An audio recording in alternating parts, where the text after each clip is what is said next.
afternoon, good evening. You're with DD News. I'm Gautam Roy, and on Newsnight tonight, we'll get you the latest on the plummeting rupee and the plunging markets. We'll try and understand why this is happening with our panel of experts, what's being done to stop it, and why is that not working.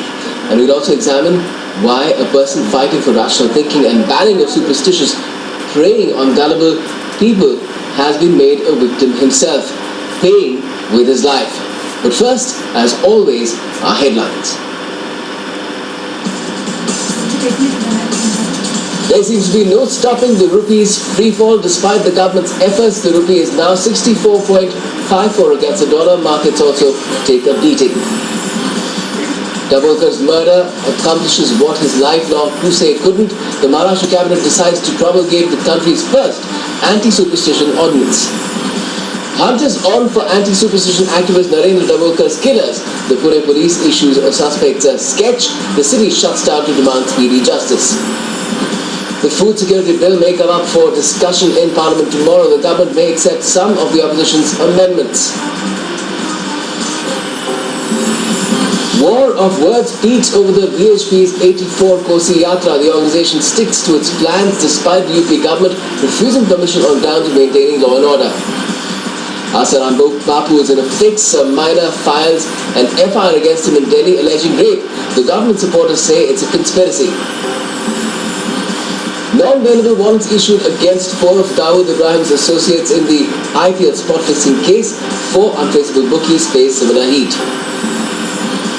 Egypt's former military ruler Hosni Mubarak gets a big break. A court orders his release on bail in a corruption case. And the nation celebrates the bond of love between brothers and sisters with Raksha Bandhan. Kids tie Rakhi's to PM Sonia Gandhi and Rajnath Singh. Right, first up, the rupee seems to be hurtling down a bottomless pit these days. It touched 64.54 against the dollar during intraday trade today before closing the day at 64.11. A new closing low for the Indian currency against the greenback. Here's a report. After opening relatively steady and remaining in a range for a better part of the opening session, the rupee plunged sharply in the afternoon trade to touch the 64.54 level against the dollar, recovering marginally in the end, but that was more likely because of short covering by traders who had made hefty profits during the day by selling the rupee. The nearly 2% fall in the rupee came despite attempts by the RBI to shore up the currency by placing sporadic buy order both in the spot and forward markets. But the RBI, which has been unsuccessfully trying to stem the rupee slide for the past few weeks, once again failed to make any decisive intervention to prop up the rupee. Some analysts are actually attributing the rupee sharp fall to RBI policies, which have caused a liquidity squeeze in the market and pushed up the bond yields, thus accelerating the fall of rupee.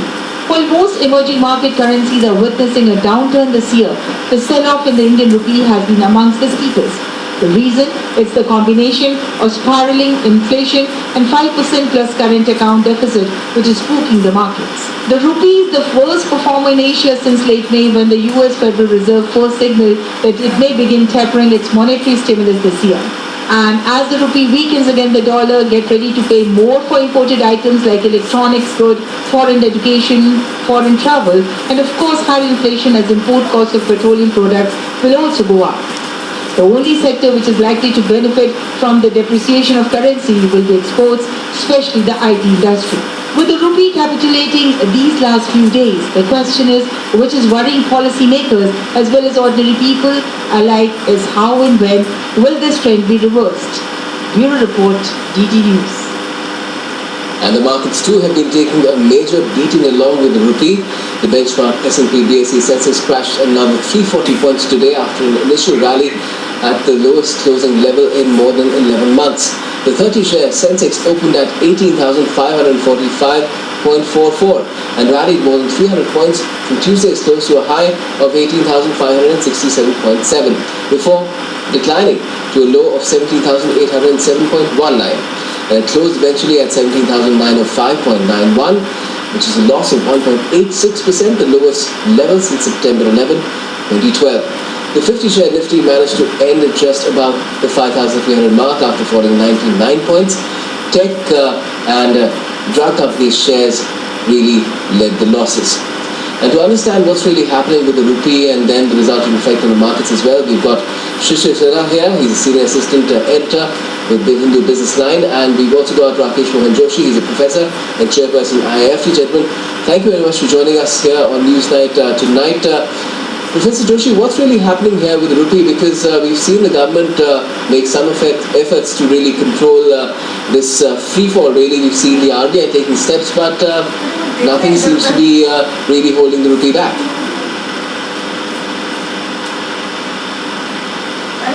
Professor Joshi?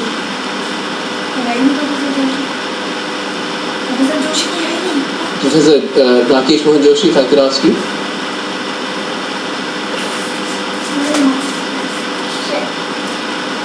Shishir, if I could come to you first, what do you make of what's really happening here?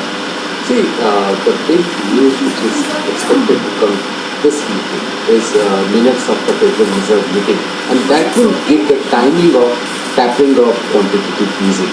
I mean, one thing is very sure that Federal Reserve will roll back the entire quantitative easing, but the timing is the key. Earlier it was expected that this will take place in the month of December or January, but now it is expected that will take place in the month of September.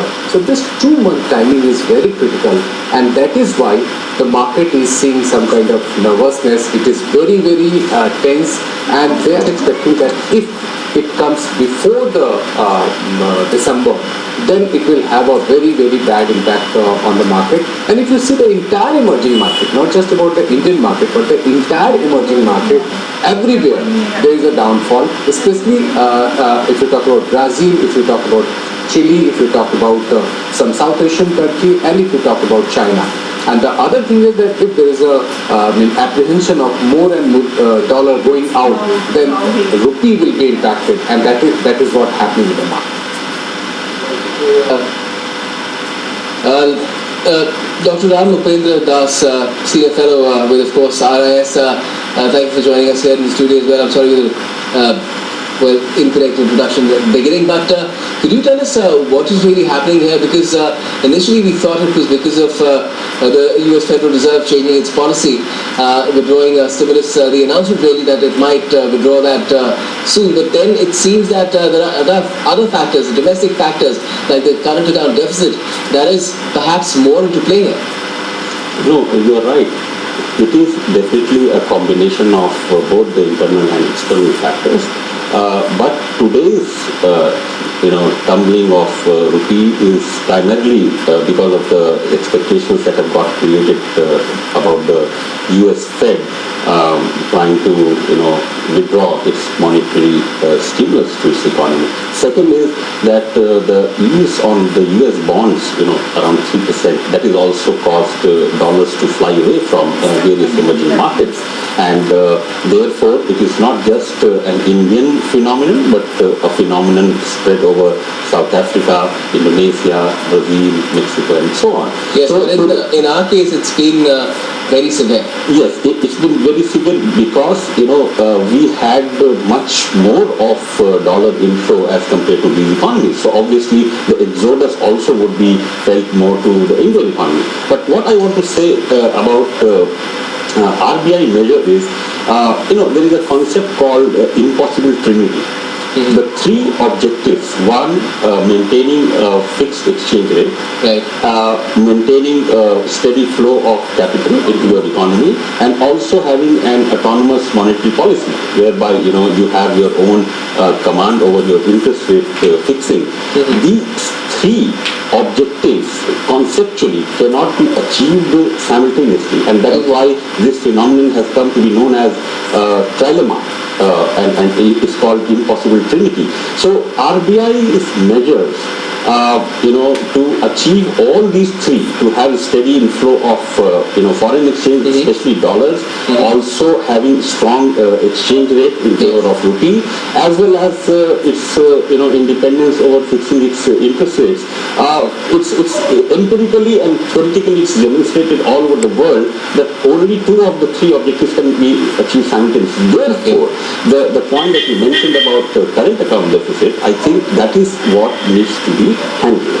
But we don't need to panic, but because there are ways to handle current account But deficit. people are panicking, the markets are panicking. But that is what we is the should market then acting irrationally? No, market definitely acts irrationally many times. If I can come to Shishir for that response. See, Gautam, what's happening that there's too much pessimism in the market. Everybody is saying that the world is going to end today. That's not going to happen. I mean, things will improve. We have faced the situation earlier also. Things will improve. You will have to have trust in the entire system. The problem is that we are losing trust. We think that the government is not doing anything. We think government has not done anything. We think that all the things, all the policies which are in place are not being implemented. Everything we are thinking that nothing is working. That's not true. Don't believe in too much negativity. Be optimistic. There is something.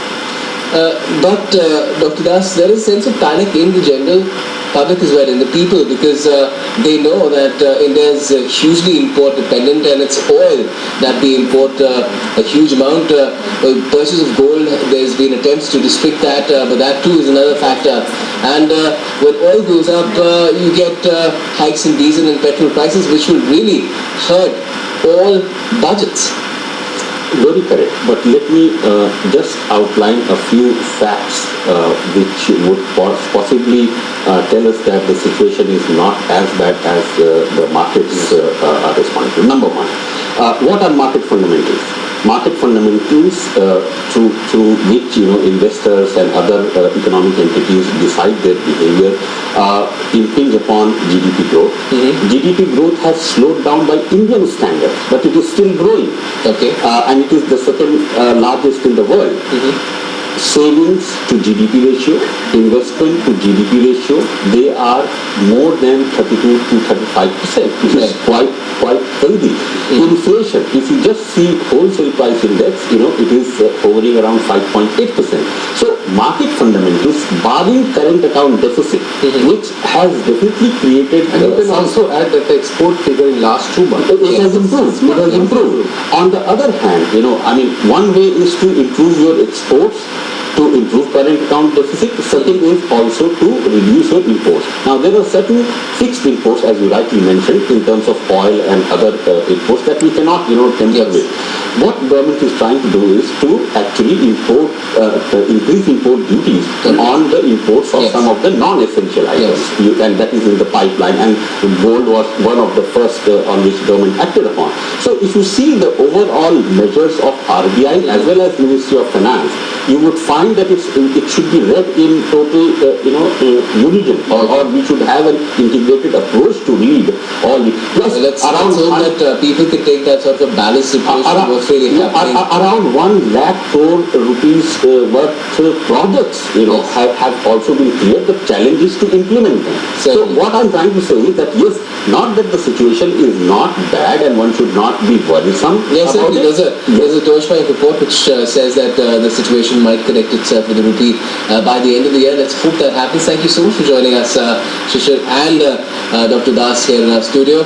We're taking a very short break at this point, but right after that we'll be talking about, of course, what is now being called the Dabolkar effect. Stay tuned for all that right here on Newsnight.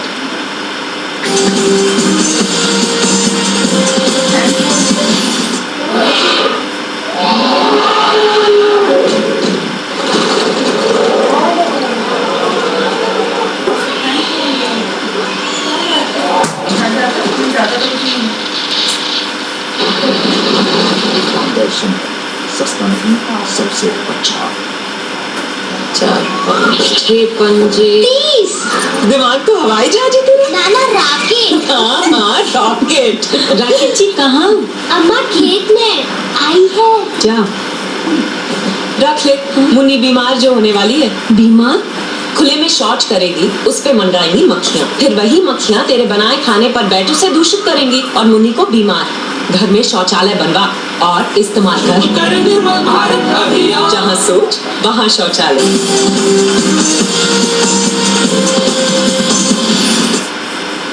Welcome back. You're watching Newsnight. Now there is anger all across the country over the brazen daylight gunning down of noted anti-superstition activist Narendra Dabolkar in Pune.